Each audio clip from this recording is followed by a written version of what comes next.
Okay, so barley grass, it helps your body flush out toxin.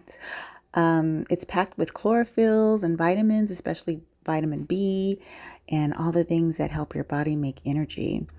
Um, the antioxidants in barley grass fight off free radicals, which can aid your skin. It also has zinc and selenium. It's great for that radiant skin look.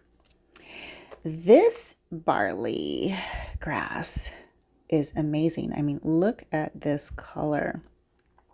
So I thought I'd try it with matcha because it just reminded me of matcha. And I'm so glad I did.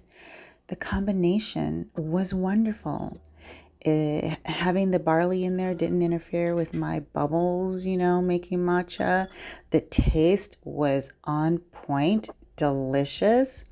It it's just a wonderful combination. So if you're looking for something creative to add to your barley grass or to your matcha, try this combo. I think you'll like it. I did. Now, if you'd like to go the more traditional route, you are more than welcome to just mix it with some water. Just follow the instructions on the back of the bottle.